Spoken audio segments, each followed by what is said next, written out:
Do you remember that time someone gave you constructive criticism and it felt anything but it? We've all been there.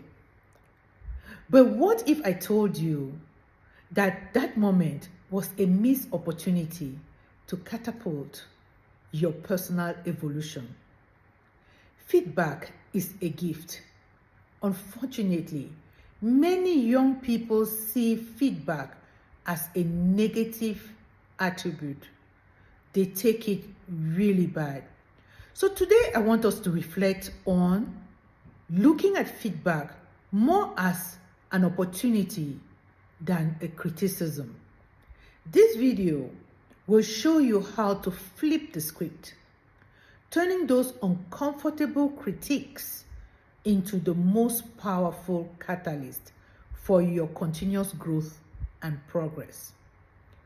This is Life Wisdom with Dr. T, a space where healing meets growth and becoming begins.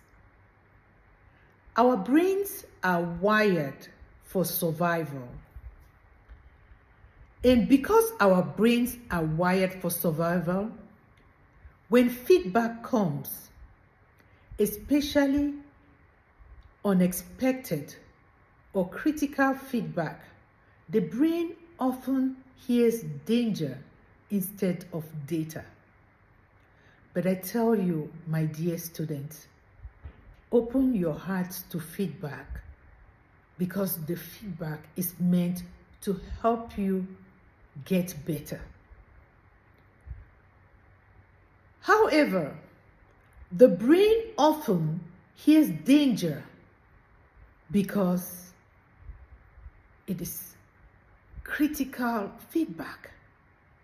So the tendency is for you to fight, to flight, or to freeze. It is important to understand this first step in overcoming this behavior. Understand that feedback is not a verdict on your worth. It is information about your work or your behavior or your habits or your skills. And this information is to help you get better, is to help you become a better version of yourself, is to help you improve on that paper. It is not meant to destroy you. Feedback is not a verdict on your worth. The shift is simple, but it is powerful. This is not a judgment. It is an insight. Feedback has never been a judgment. It's an insight. It provides you another perspective, other options. So before receiving feedback, take a slow breath, or before reading through your feedback from your professor, always have in mind the feedback is meant to help you improve on yourself. Take a slow breath. Relax your shoulders. Don't we need it? Tell yourself, I am safe and I'm ready to learn. The pause alone changes everything. Be it written feedback or verbal feedback, be open to it. And know that the people giving you feedback are not out to get you. They are out to support you, to help you become even better. It opens your path to lifelong learning. When you're open to feedback, you realize that you are not perfect. You're learning. And we are all still learning. So it's okay to receive feedback and learn from it. During the process of receiving feedback, you have to actively listen or read beyond the words. Don't just be focusing on the words. Most people don't listen to feedback. They prepare defenses. They listen to react instead of listening to learn. I want to remind you, growth begins when you pause and process any new information that is given to you to help you improve on yourself. So when taking feedback, let the person speak or read carefully if it's written on your paper or your AC. Read carefully. Resist the urge to explain immediately. Absorb what has been said, and then you may respond later. If there is anything that you do not agree with, if it's written on a paper, then don't take it. Just resubmit the paper the way you think it's right. But feedback helps you improve on yourself. If the feedback is verbal, take time to absorb what was said. Then you can find time to respond later. You can ask the following clarifying questions. Can you give me an example to help me see exactly what you're talking about? You can also ask, what would improvement look like to you? Can you be specific in telling me what you need me to improve on? Another question could be like, what's one thing I could focus on first? Amongst everything you just said, what is one thing that you would want me to focus on first? And if this is a verbal feedback, be mindful of your body language. Open postures, eye contact, and stillness. These signals invite honesty, and honesty fuels growth. It is very important to find the gold in the dissection. Not every feedback is delivered well. We all know that. Sometimes, especially when it's delivered verbally, it may not be delivered well. But even the messy feedback contains some truth. So your job is to separate this. Signal from noise. Actionable insight from personal opinions. Use a quick truth filter. Is this feedback reoccurring? Does it align with my goals? Can I act on it? If multiple people point to the same area, that's not a coincidence. That's direction. So, turning feedback into action becomes very important. Feedback without action is wasted wisdom.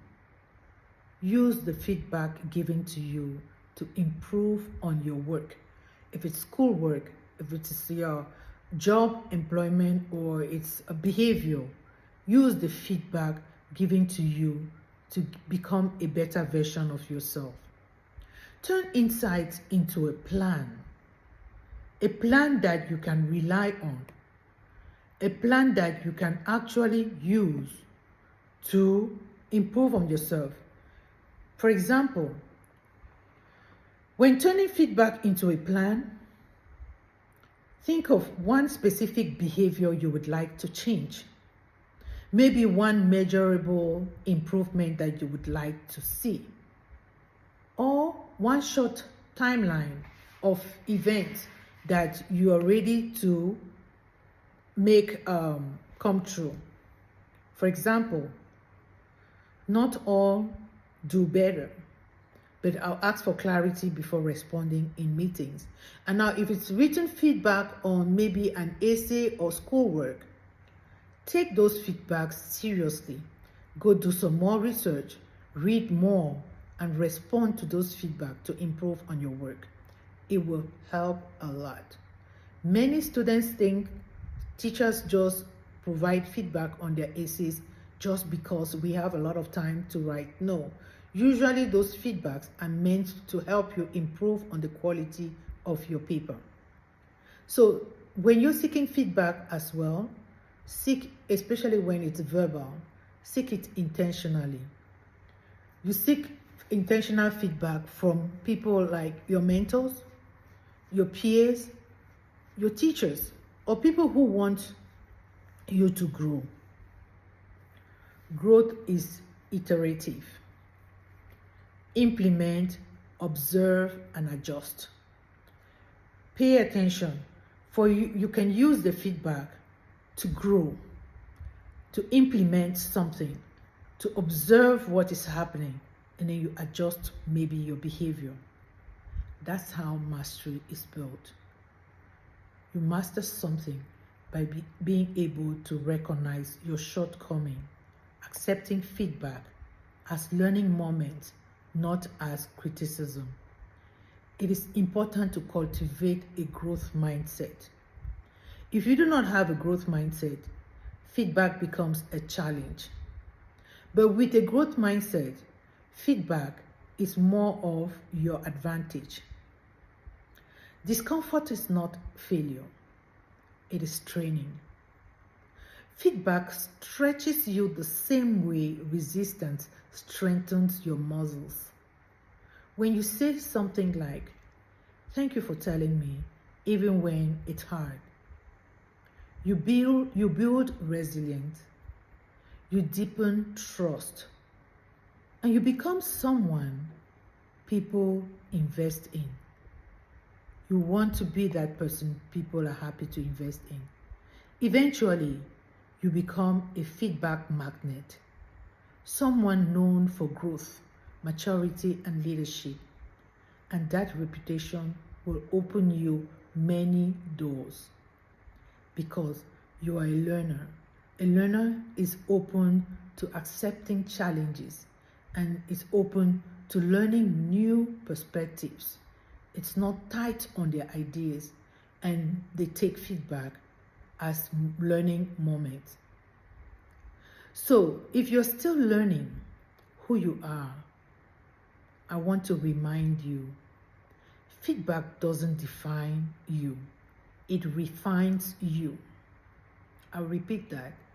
Feedback doesn't define you, it refines you. You don't need to take everything personally. You need to take what helps you grow. Confidence isn't about being correct. Confidence is knowing that correction doesn't diminish your value. You are not behind because you received feedback. You are becoming when you are open to receiving feedback. Feedback is not an enemy. It's an invitation for growth. And when you learn to receive it with wisdom, you accelerate the best version of yourself. Please take feedback as learning moments and not critiquing your ideas.